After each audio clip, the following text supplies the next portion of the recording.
Crazy people.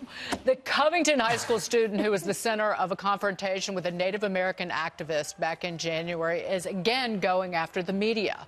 Fresh off the heels of a lawsuit filed last month against the Washington Post, the high schooler is now planning to sue CNN for more than $250 million. Here's his lawyer. CNN was probably more vicious in its direct attacks on Nicholas than the Washington Post. Nicholas Salmon did absolutely nothing wrong. CNN couldn't resist the idea that here's a guy with a young boy with a Make America Great Again cap on. So they go after him. They're out there right away going after this young boy, and they maintain it for at least 2 days. Why didn't they stop and just take an hour and look through the internet and find the truth and then report it? Maybe do that before you report the lies.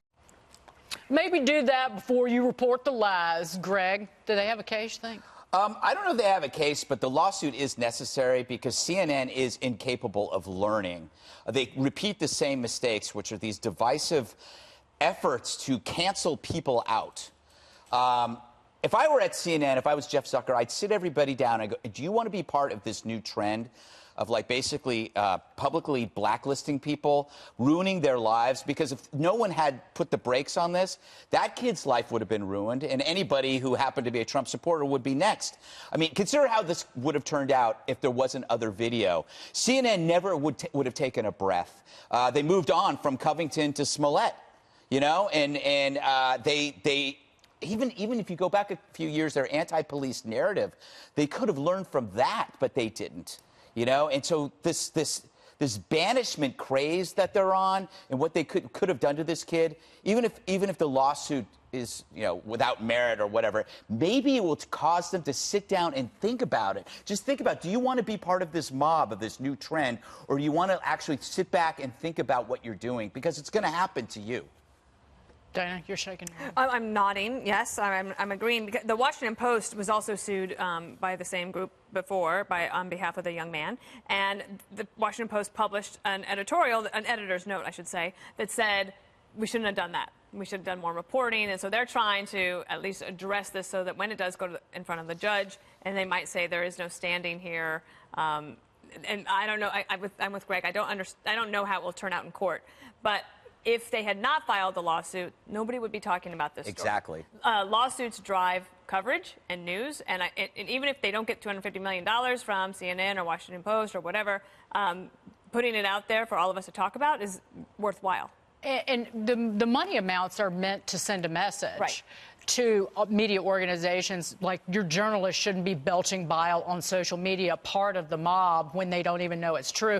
In the lawsuit that was filed against the Washington Post, Jesse, it says that one of the reporters there who worked on the story later retweeted that shortened video, which basically told a story that was not true. Yeah, I'm sure Zucker sent out a few memos telling everybody to check themselves on social media, or else they're going to cost the company a fortune. I've made a few gaffes in my career, and CNN, you know what they do? They point fingers, and they laugh, and they mock. But you know what? At least I'm not responsible for a $250 million lawsuit by smearing a minor. You know what? You guys are, not me. Also, CNN's pretty cocky. They're in third place. I think half the country thinks they're fake news.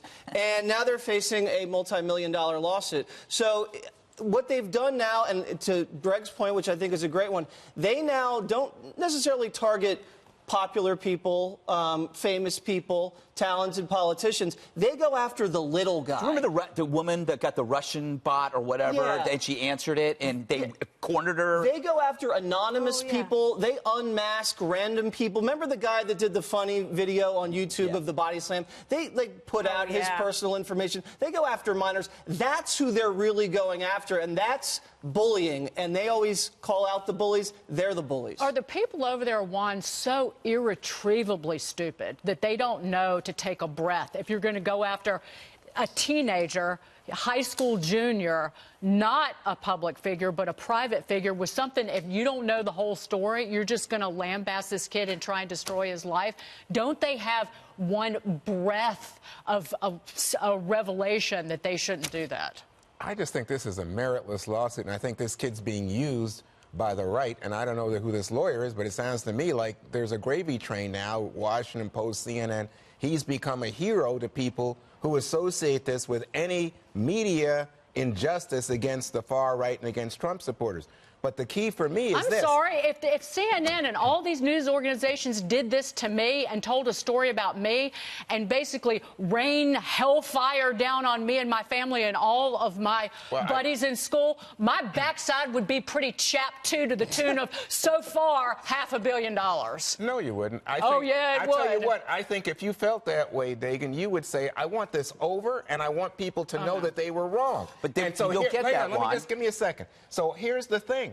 They didn't create this tape. This tape came from somebody on the internet that the government still doesn't know exactly who they're, but they could have been the Russians, whatever. They're tied to Brazil. That's the source of this tape. And then in this social media age, when the tape gets out there, everybody says, have you seen this tape? And then you get people like CNN and the Washington Post reacting to No, they were spreading it, Greg. That was my tape. point. That we were, real quick, final word. No, I don't know. I just don't believe. I don't think they learn. They don't have any external. The only external breaks you're going to have are from people like Nick Sandmann. That's the only way. To the point. If you don't do this lawsuit, people stop talking about it and they move on to the next outrage.